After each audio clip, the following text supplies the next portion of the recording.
잠시 봉헌에 대해서 한 번 더 알아보고 싶습니다. 제가 갑자기 아무튼 몇 년 전부터 봉헌해야 되겠다는 생각을 가지고 기도를 했습니다.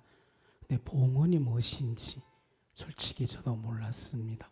봉헌하니까 성도님들이 목사님 봉헌이 무엇입니까? 하나님께 귀한 것 드리죠. 그 정도로 알고 있다가 구체적으로 봉헌이 뭘까? 여기를 해보니까 잘 나와 있지 않더라고요. 내용 중에 하나가 왕 되신 그분에게 왕에 맞게 가장 귀한 것 드린 것이다. 대충 이 정도를 알았습니다. 근데 어제 새벽에 창세기를 히브리로 보다가 창세기 2장 1절에 이 3절에 창세기 2장 3절에 이런 말이 나와 있습니다. 하나님이 일곱째 날을 복 주사 거룩하게 하셨으니 이것이 이제 떠오른 겁니다. 일곱째 날 하나님 복을 주셨다는 거죠. 그리고 주님이 거룩하게 하셨다는 겁니다. 거룩하게 했으니까 그 모든 것이 잘 되었다는 겁니다. 근데 거룩하게 하사 이걸 히브리어로 카다시라고 하는데 카다시 사진을 딱 찾아보니까 세 개인 겁니다. 거룩하다, 또 구별하다. 그까지는 잘 알죠.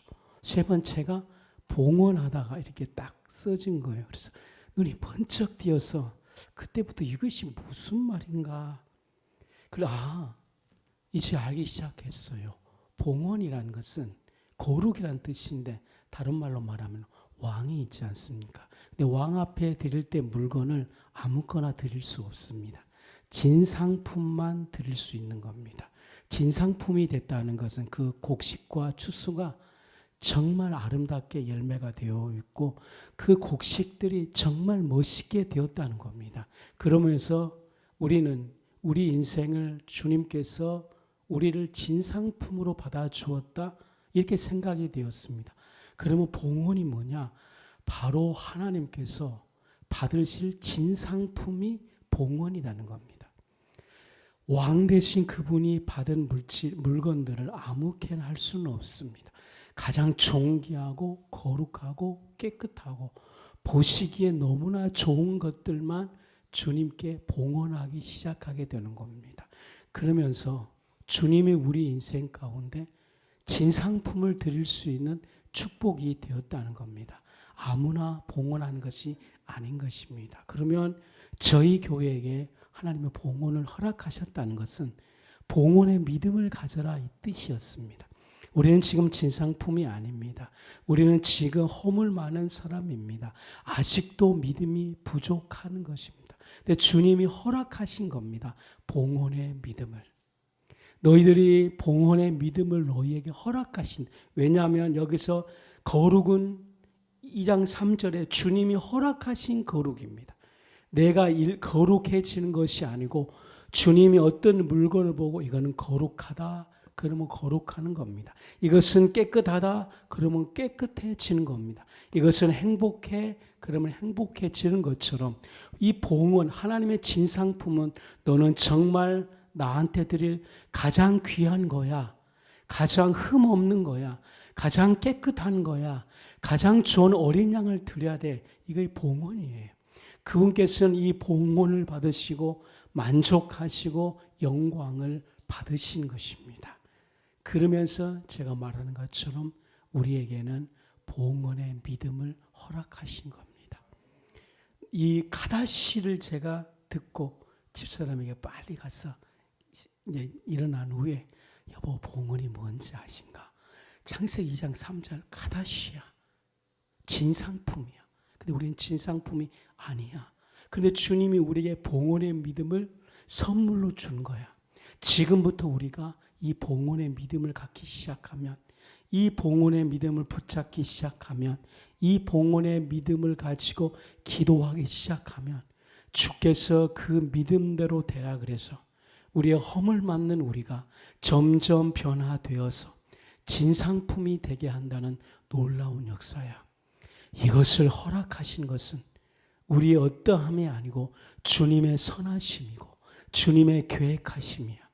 이러면서 우리는 이제 이 허락하신 주님에게 더 마음 드리고 더 향기를 드리면서 이 봉헌의 기적이 임하도록, 이 봉헌의 역사가 일어나도록, 이 봉헌이 시작되어 있으니까 완결 내 삶이 진짜 추수가 된 진상품이 되도록, 봉헌한 인생 되도록 우리 기도하고 이 은혜를 구하세.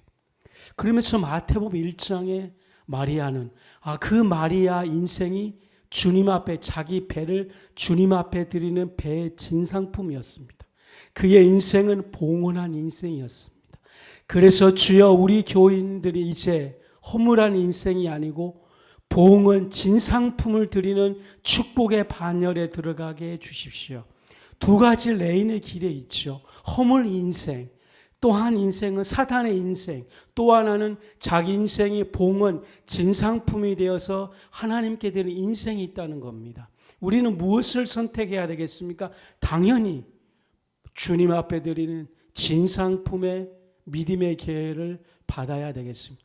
그러면서 마태복음도 쭉 살펴보니까 허물한 인생도 있지만 주님에게 기꺼이 드릴 봉헌의 인생들이 성경 속에 너무 많이 있었다는 겁니다.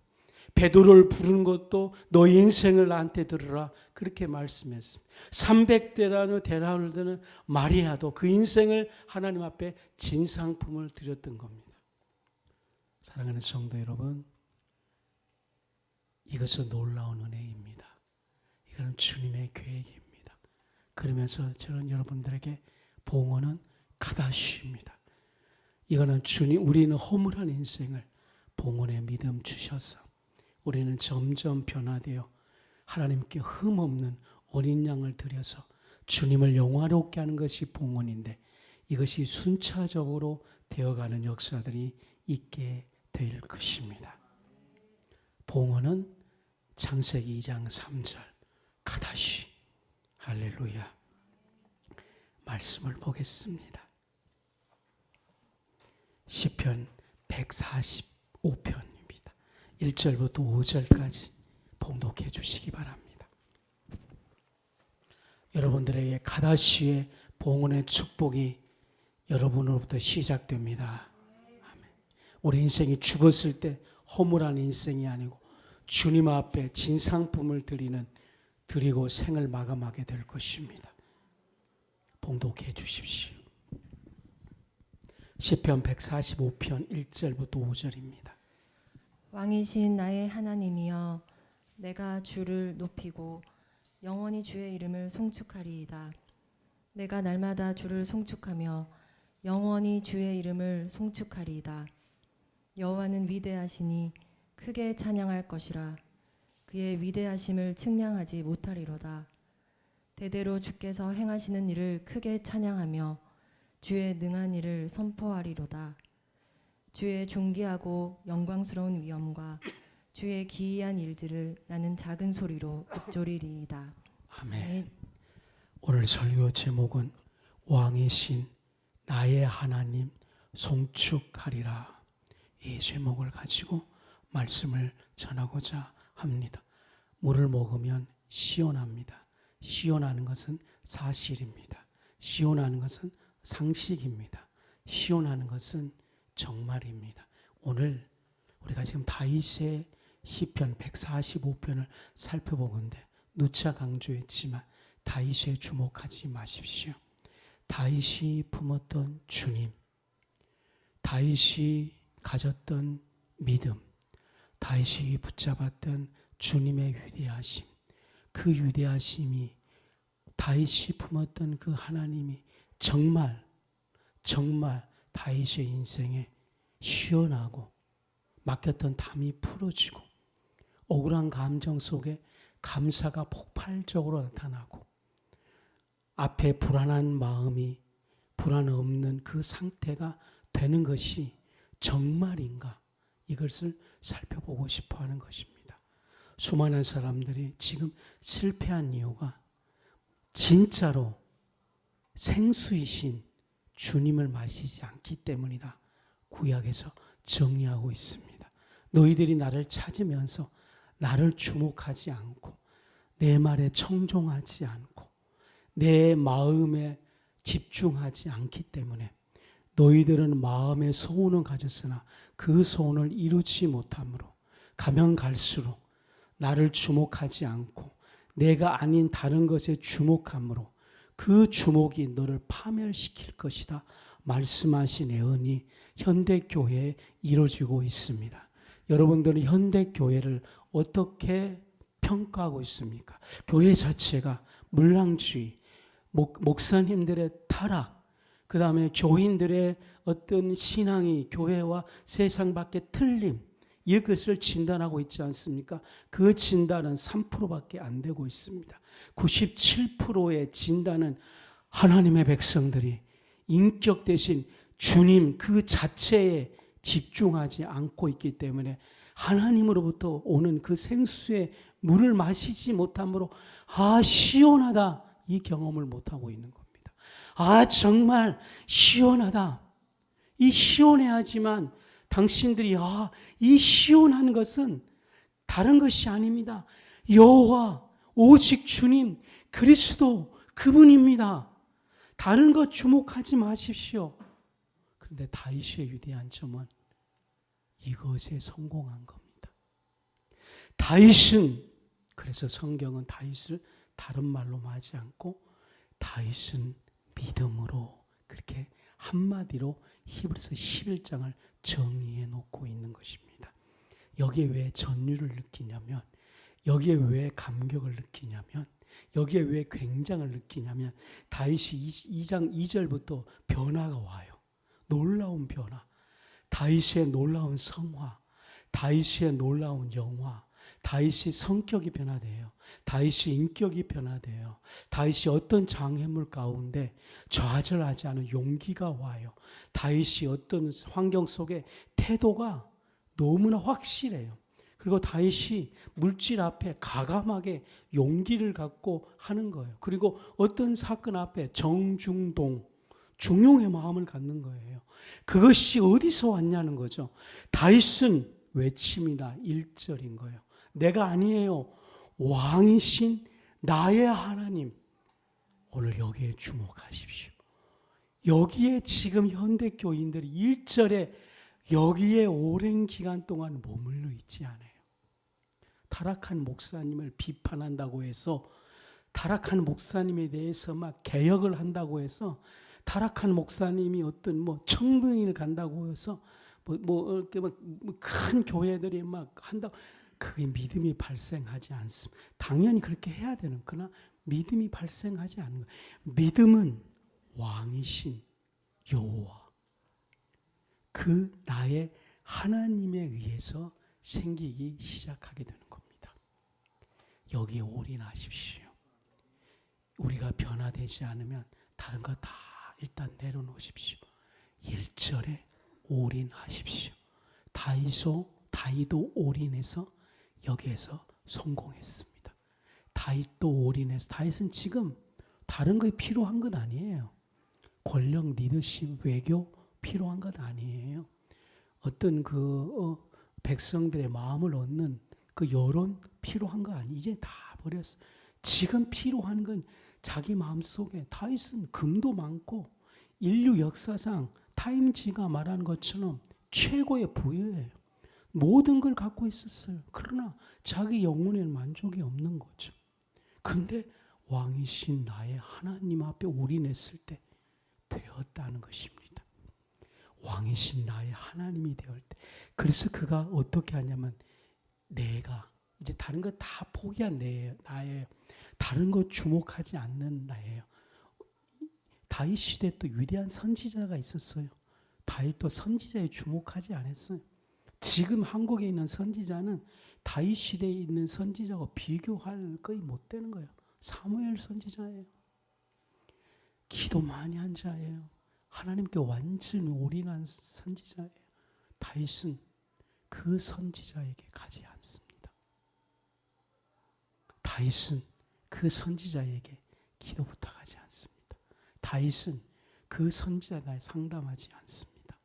다윗은 오직 주님 그분만 붙잡습니다. 다윗은 오직 그분의 소리만 듣기에 맹렬히 자기의 마음을 드립니다. 유혹하는 마음이 있죠. 막 듣고 싶어. 그것을 절제하는 것입니다. 그는 주님만 높이기로 작정합니다. 마음이 불안해도. 오직 그래서 이게 내가 오직 주를 높이고, 그것도 영원히 계속 내 마음속에 주님으로 인해 시원한 물이 올 때까지 뭐라고? 주님의 이름만 송축하리라. 다른 거 다 필요 없어. 1절만 가지고 응답 받으시기 바랍니다. 1절만 가지고 시원한 물을 마시기 바랍니다. 1절만 가지고 시온의 대로를 만드시기 바랍니다. 1절만 가지고 지금 있는 모든 상황을 돌파하시기 바랍니다. 이것이 오늘 저희 교회가 목 놓아 외치는 것입니다. 우리는 다윗이 되자, 이 말은 다윗이 기도했던 1절로 가시기 바랍니다. 왕이라는 것은 주님 외에는 나는 다른 것을 붙들지 않는 상태가 주님이 내게 왕 되신 것입니다. 모든 것은 다 피조물이에요. 주님만이 조물주인 거예요.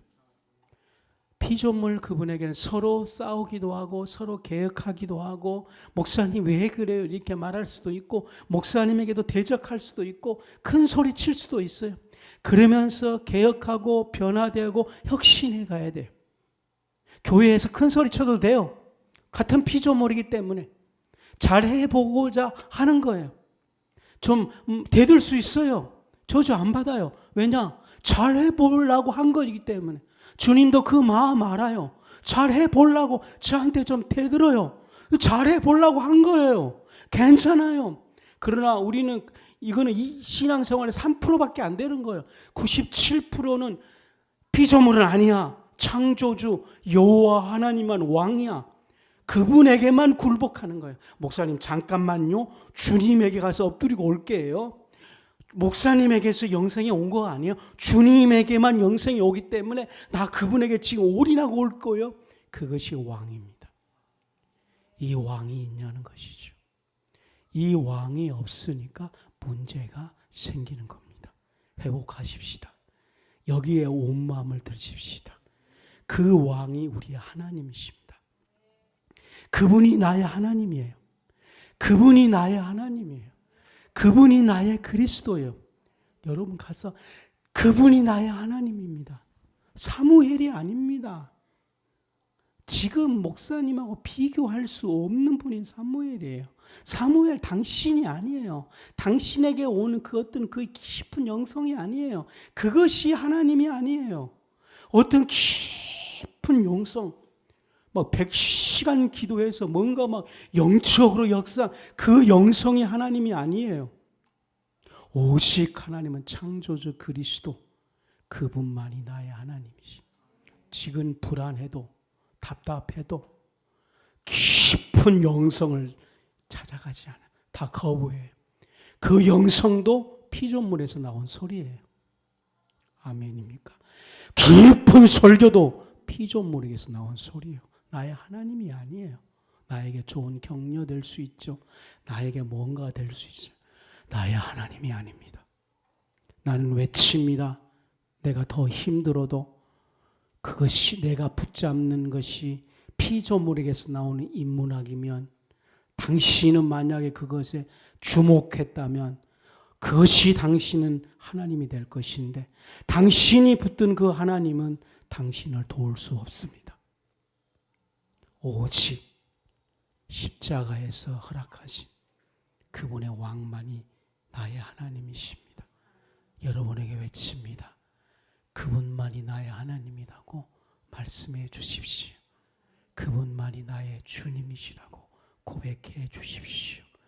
그런 상태가 된 것이 바로 이제 내가 상태가 되면 지금부터 그분을 높이고 24시간 영원히 송축하십시오. 그러면 주님을 먹고 마시는 거예요. 이제 드디어 여러분이 진짜 주님을 만나는 거예요.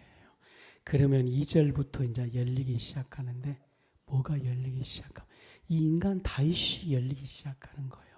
날마다 이것이 열리기 시작하는.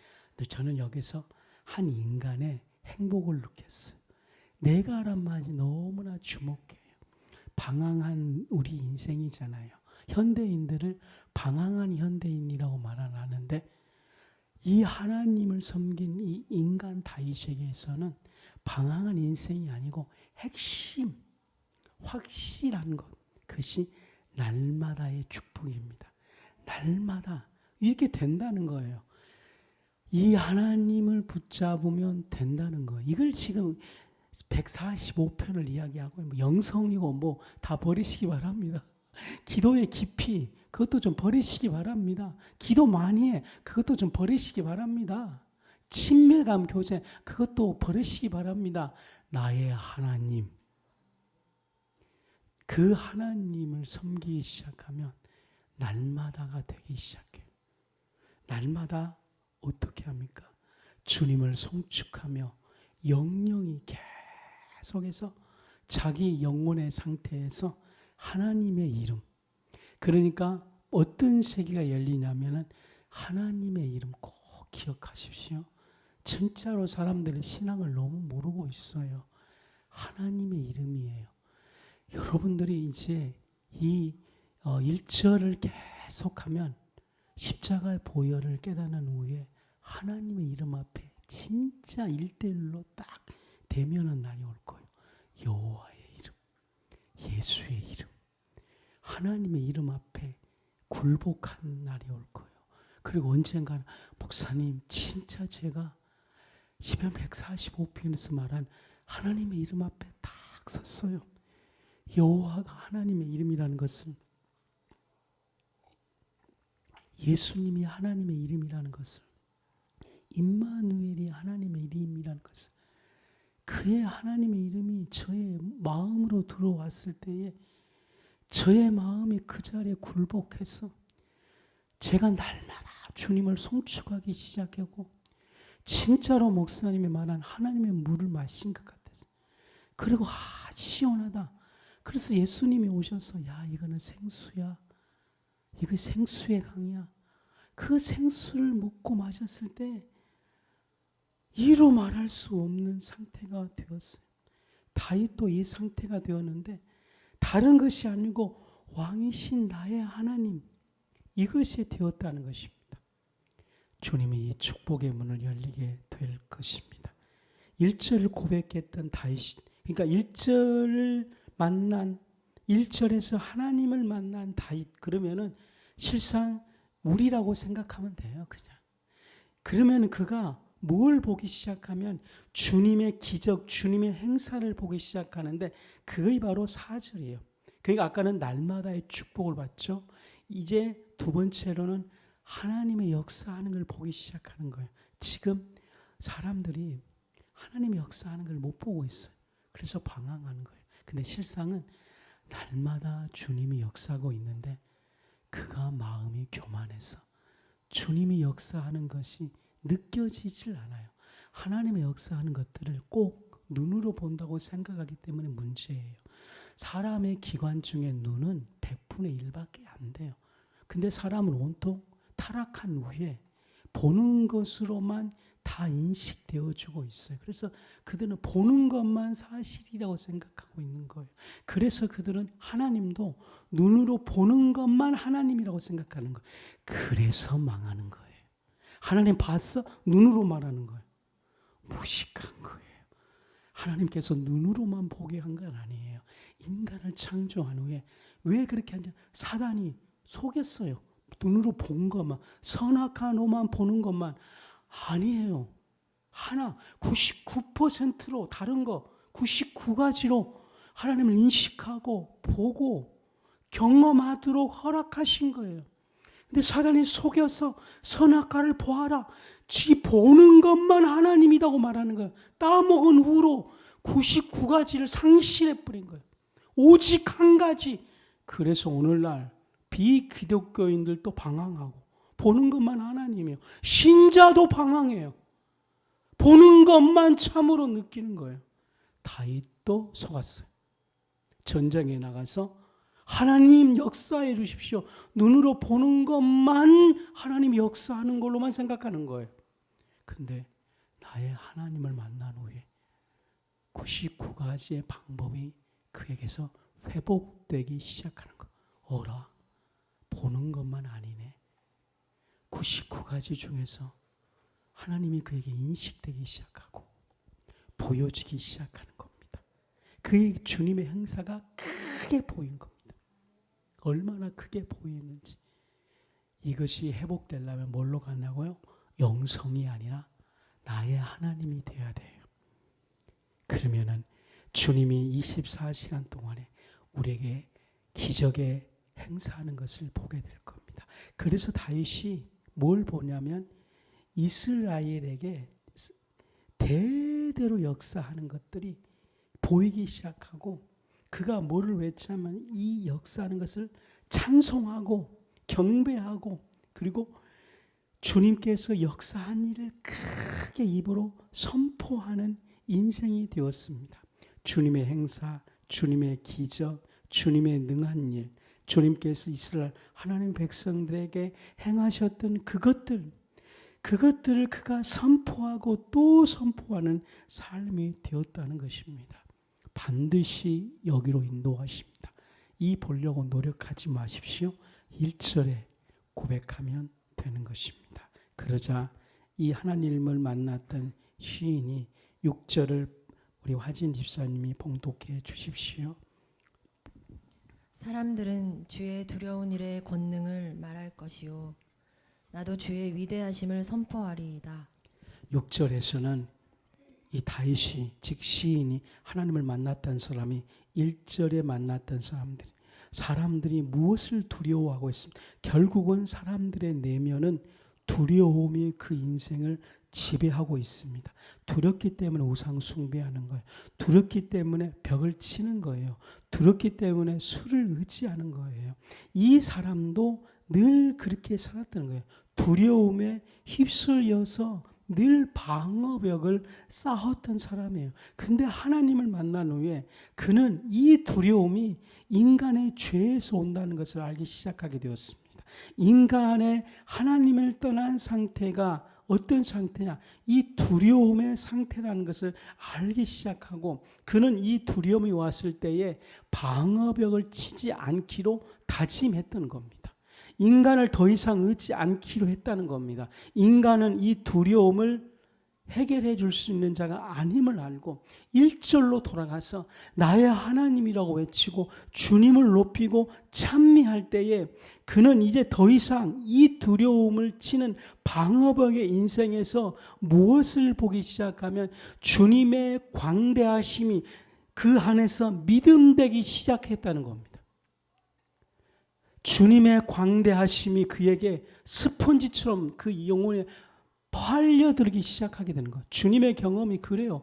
이렇게 주님을 인식하기 시작하면 주님의 광대하심이 자기 영혼에 훅 들어가요. 우리는 어떻게 두려움이 갑자기 훅 들어올 때가 많잖아요. 염려가 갑자기 훅 들어와 버려요. 자기도 모르게 그냥 그렇게 보고 있는데 갑자기 두려움이 훅 들어와 가지고 이 두려움이 자기 세계관으로 막 뻗어나가요. 그래가지고 결국은 이 두려움의 방어벽을 치는데 하나님을 찬미하십시오. 그러면 하나님의 광대하심이 자기에게 훅 들어와 버려요. 그냥 들어와요. 하나님의 그 광대하심이 이 다윗의 마음에 훅 들어오니까 그가 인식세계 속에서 막 선포하기 시작해요. 왕이잖아요. 왕은 제일 두려운 사람이 왕이답니다. 실상은 지금 윤석열 대통령이 제일 두려워요. 그래서 국정원을 자기 세력을 하고 다 그런 거예요. 정말 나는 볼 때마다 불쌍해 진짜로 벌벌벌 떨 거예요. 두려움 속에서. 이 다윗도 그런 거예요. 얼마나 두렵게. 그래서 왕들이 우상 숭배를 제일 잘하는 거예요. 두려움을 방어벽을 치려고. 그런데 그 방어벽 우상이 인생을 망하게 하는 거예요. 두려움을 극복하려면 하나님이 광대하심이 내 영혼 속에 훅 와 들어와야 돼. 들어오게 되어 있어요. 겸손하십시오. 늘 엎드리십시오. 주님의 광대함이 훅 들어오면 방어벽 칠 필요 없이 우리 언어가 근데 이 언어라는 것은 참 놀라워요. 뇌라는 것은 이 언어 뇌는 진짜 놀라운 거예요. 내 안에 있는 것들을 정확하게 인식해서 고백해요. 내 안에 미움이 있는지도 모르는데 입에서 싫어 튀어나와요. 그냥 20살 아 싫어 아이 어쩌네 욕 튀어나오고 그래요. 언어가 그거를 딱 인식해요. 정말 그 깊은 곳에 빨대를 딱 뽑아가지고 그걸 그대로 뽑아가지고 입으로 말해요. 마찬가지로 하나님 훅 들어오면 뇌 중추 신경이 정확하게 쭉 들어가가지고 하나님 감사해요. 아멘. 이 선포예요. 오 하나님 괜찮습니다. 주님 내가 이제 믿음대로 살 겁니다. 이렇게 되는 거예요. 됩니다. 고민하지 마십시오. 나의 하나님이 훅 들어오면 언어 빨대가 인식하는 거예요. 그래서 계속 하나님 감사합니다. 하나님 됩니다. 뭐 그럴 수도 있죠. 잘해보려고 준 것입니다. 하나님 그래서 회개할 겁니다. 그 하나님 훅 들어오면 이 뇌가 정확하게 인식을 딱 해서 잘못하는 것을 정확히 꼬집어 버려요. 하나님 제가 이거 잘못했어. 안 가르쳐도 아는 거예요. 다윗이 이것을 경험하고 있는 겁니다. 하나님 이것을 경험하게 해주십시오. 지금 답답해도 괜찮아요. 1절로 가십시오. 내 빨대 언어가 정확하게 쭉 들어가서 얼마나 언어로 분석을 잘하는지 지가 다 알아요. 그래서 회개가 터지면 얼마나 선명하게 막 다 이야기를 하는지 20년 전까지도 가버려요. 자기가 모르는 잠재 의식도 막 고백해버려. 자기가 모르는 영혼 속에 있는 죄까지 막 고백해버려. 그것이 바로 6절에 고백합니다. 주님의 광대하심이 자기에 확 오니까 언어 빨대가 쑥 들어가서 하나님이 광대했는데 자기가 불안했던 것들을 언어로 고백하는 거예요. 그리고 고백한 후에 주님의 은혜가 임하면 또 고백하는, 자기가 알아요. 하나님 감사해요. 지가 알아요. 하나님 용서해 주신 것 감사해요. 제가 할게요. 하나님 용서해 주신 것 감사해요. 본인이 그러고 있다니까 지금. 뭐 소리 안 들려도 돼요. 그리고 또 고백해요. 하나님 걱정하지 마십시오. 자기가 그래요. 나 이제 믿음대로 살 거예요. 하나님 이제 저가 더 이상 그렇게 안 할 거예요. 주님이 예비하신 저 큰 거 바라보고 오늘 달려갈 거예요. 주님 달려가도록 저를 축복해 주세요. 이것이 다윗의 인생입니다. 주님이 역사에 주실 것입니다. 그러자 어떤 태도를 취한지 아십니까? 7절을 봉독해 주십시오. 그들이 주의 크신 은혜를 기념하여 말하며 주의 의를 노래하리이다. 이것이 그들이 말하는 것이 뭐냐면 다윗이 그렇게 하니까 은혜는 점령됩니다. 은혜는 소리를 타고 사람들의 귀에 들리니까 백성들이 7절을 같이 고백하는 거예요. 주의 크신 은혜를 기억한다는 거예요. 그전에는 그들이 염려를 기억했는데 이제는 주님의 은혜를 기념하고 주님의 은혜를 기억하고 주님의 그것들을 생각하고 돌이켜서 그들이 아까 제가 말한 거 언어의 고백의 축복이 이어서 더 큰 것을 고백하는데 뭐냐면 주의 의, 하나님의 의를 아무도 가르쳐 주지 않는 거예요. 그런데 하나님이 우리 안에 쑥 들어오면 하나님의 의를 압니다. 인간은 하나님의 의를 알 수 없어요. 하나님의 의는 하나님 마음속에 있는 하나님의 절대적인 성품이고 우리에게 가르쳐 주지 않은 하나님의 영원한 계획들인데 그들이 하나님의 의를 알고 노래하기 시작하는 거예요. 이 놀라운 역사가 이루어집니다. 이것을 사모하며 기다릴 겁니다. 그러니까 우리가 당신 영혼 속에서 하나님의 의, 실상 이것이 애언인 거예요. 우리 인생을 애언하지 않습니까? 우리 인생의 어떤 생사고락을 애언하는 것도 있지만 애언은 하나님의 의를 계속 노래하는 거예요. 노래한다는 것은 말하는 것보다 더 흥얼거리는 거거든요. 흥얼흥얼. 근데 우리가 그전에는 뭘 흥얼거렸냐면은 그 속에 있는 것들 아이씨, 에이씨, 오란씨, 비타민 C 그 계속 흥얼거린 거예요. 근데 이것을 흥얼거리면 인간은 주님의 피조물 중에서 으뜸한 자로 말했기 때문에 그 흥얼대로 개시, 오란시, B씨대로 다 돼요. A씨 그러면 A씨 환경이 다 돌아오게 돼 있어요. 비타민 C 그러면 비타민 C가 다 들어와요. 그렇게 되게 돼 있어. 근데 그걸 언어로 바꾼다고 되는 것이 아니에요. 깊은 곳을 빨아당기기 때문에. 근데 하나님의 의를 흥얼거리기 시작하는 거예요. 하나님의 성품을 흥얼거리고 그래서 흥얼흥얼 그러면 오란시가 아니고 하나님의 의를 흥얼거리면 누가 따라 들어오냐면 천사가 그걸 옆에 와서 계속 받아가요. 하나님의 의를 흥얼거린 것들을. 그것이 응답되기 시작하는데 이것이 애언의 응답이다는 거예요. 이것이 애언의 응답. 그래서 애언할 필요가 없어요. 하나님의 의를 흥얼거릴 수도. 근데 하나님의 의의 흥얼은 오직 1절로만 해결되는 거예요. 다른 데서 해결되는 거예요. 그러면 제자를 교회 잘 왔어요. 왜냐? 복음을 명확하게 가리기 때문에 그래요. 목사로 안 돼요. 그 목사도 피조물이기 때문에. 그런데 좋은 목사 만나면 좋은 건 사실은 거기까지예요. 오직 창조주 여호와만이, 그리스도만이, 십자가만이 우리를 의를 흥얼거리도록 하는 것입니다. 의를 흥얼거리면 우리 가족에서 우리나라에서 애언의 역사가 이루어지게 될 것입니다. 주님이 역사를 하게 되는 것이죠.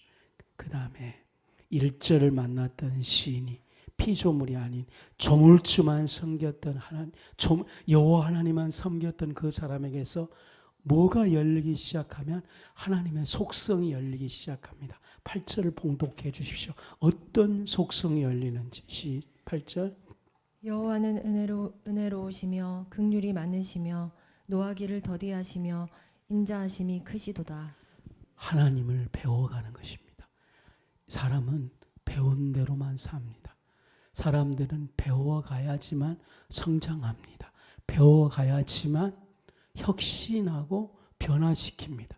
배워가야지만 구습을 따라가지 않습니다. 배워가야지만 정신 차리는데 어떻게 하나님을 배워갈 수 있느냐? 하나님의 속성을 배워가기 시작합니다. 다윗에게서도 이 8절에 하나님의 속성이 배워가는 거예요. 왕이잖아요. 왕은 뇌가 멈춥니다. 지가 최고라고 하고 지가 기준이 되어가는 거예요. 무서운 거예요. 근데 왕만 그런 것이 아니고 당대 대통령만 그런 것이 아니고 집에 3명만 있으면 자기도 왕이에요. 남자들이 다 그래. 근데 더 중요한 거는 20대, 30대, 40대 지금 저와 집사님 정신 차려야 되지. 뇌가 죽어가요 이제. 이 무서운 거예요. 뇌가 죽어가 뇌가.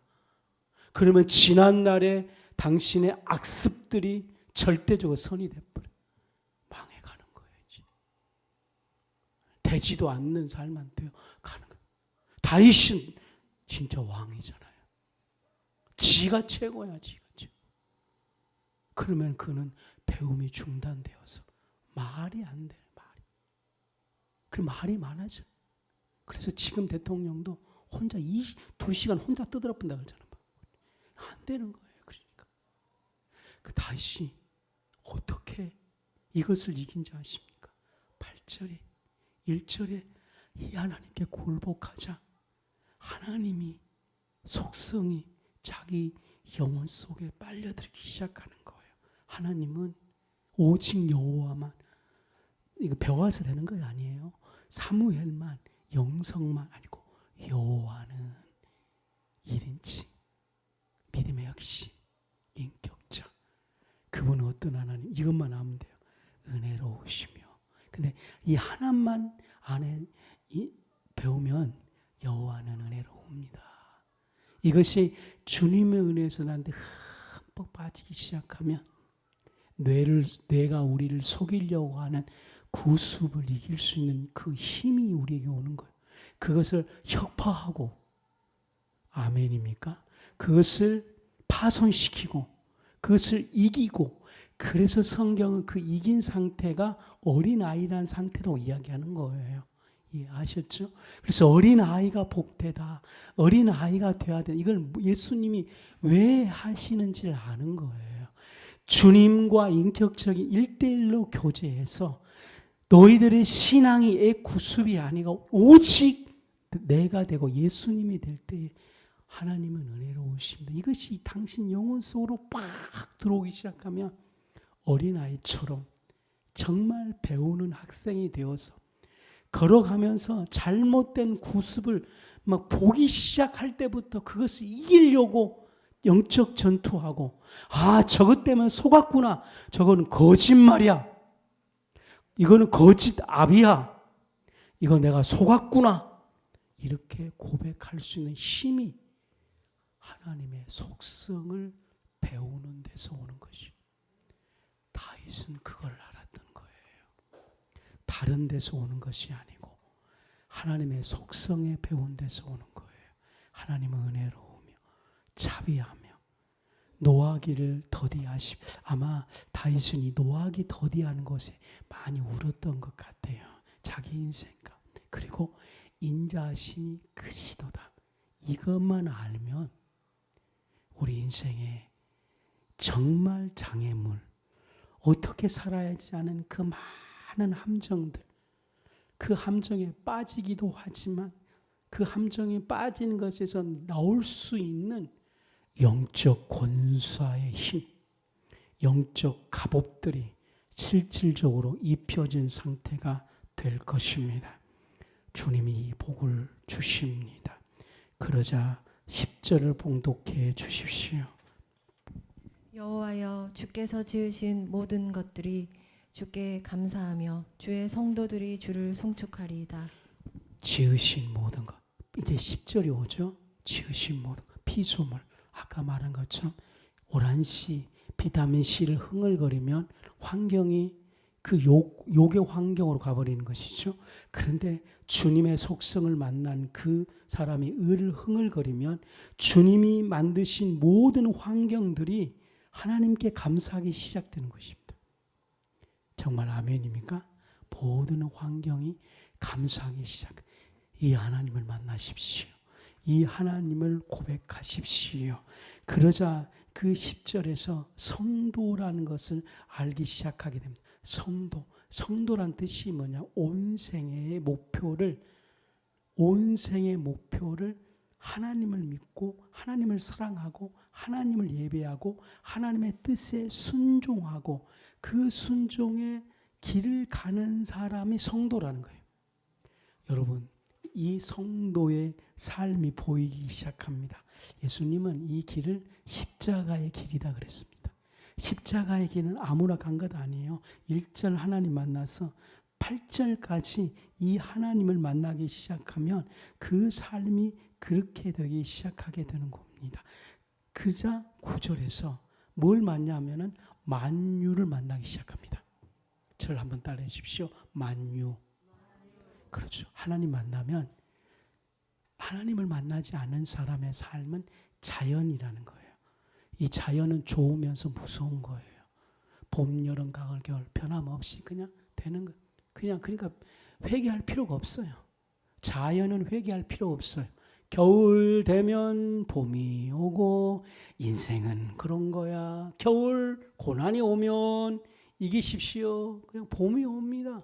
그러니까 고난 오면 참으십시오. 봄이 옵니다.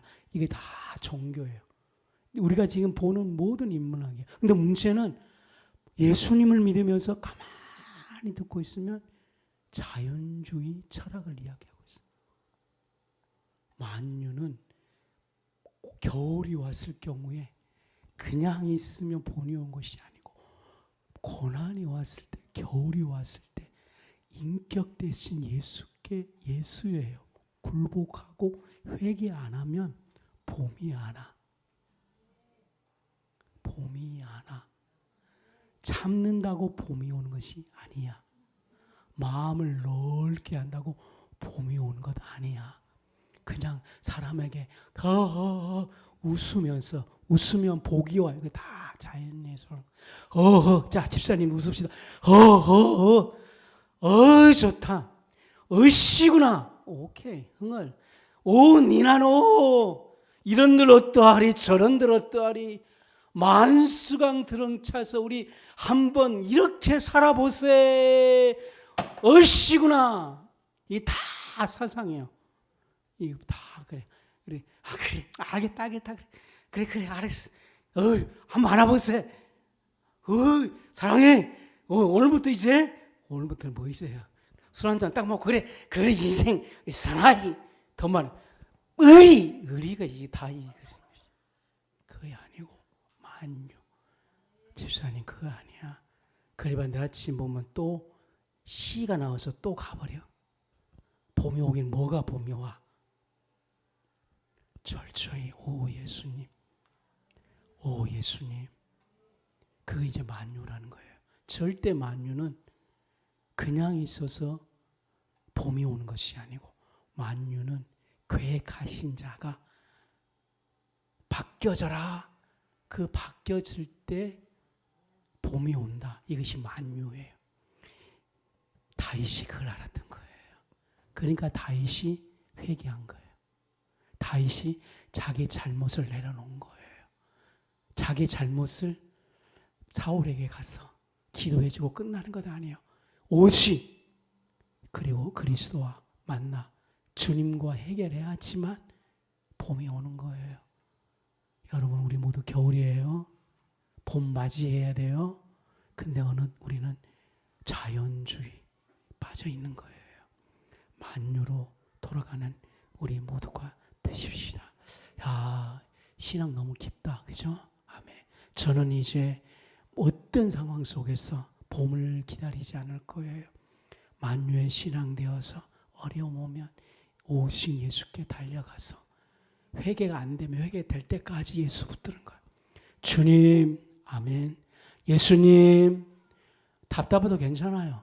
안 느껴져도 돼요. 제발 느끼려고 노력하지 마세요. 예수 부르면 때가 되면 그분께서 만유가 되신 그분께서 정확하게 99가지 느끼도록 하는 거예요. 그러면 언어가 쫙 인식되는 거예요. 그러자 뭐가 이제 만유가 되면 뭐가 생기겠어요? 봄이 와요. 드디어 집사님들 이제 설교 마지막 만유가 되니까 뭐가 와요? 봄이 왔어요. 그 봄이 11절부터 13절이에요. 집사님. 그들이 주의 나라의 영광을 말하며 주의 업적을 일러서 주의 업적과 주의 나라의 위엄 있는 영광을 인생들에게 알게 하리이다. 주의 나라는 영원한 나라이니 주의 통치는 대대에 이르리이다. 만유를 아멘. 하니까 인격 아멘. 아주 목소리 집사님 만유 예수님 아시구나. 다시 만유 예수님 이것만 인식. 만유 예수님. 그러니까 이 예수님을 아니까 뭐가냐? 주님의 나라. 드디어 하나님께서 이 땅에 오셔서 주고 싶은 것이 당신의 나라예요. 나의 나라, 왕의 나라. 여기까지만 하겠어요. 그 나라 영광은 주의 능력이 있고요. 그 나라는 드디어 뭐가 있어요? 위엄, 영광, 그리고 통치. 다음 주에 할 거예요. 드디어 우리가 주님을 안아서 뭘 하냐면은 회복도 중요한데 주님의 나라, 그 나라의 영광, 그 나라의 위엄, 그 나라의 위엄화 됐을 때 성화가 되는 거예요. 그리고 실질적으로 주님과 1:1 상태에서 통치가 되는 거예요. 구약 성경은 다 통치예요. 통치. 당신의 나라. 주님 나로 주의 위엄과 영광과 하나님의 나라와 통치 알게 하소서. 통치를 알아야지만 드디어 제자를 아는 거예요. 기도합시다. 주님 붙잡으십시오. 여러분들의 언어가 오늘 주님 확 흡수되는 것들을 고백하게 될 겁니다.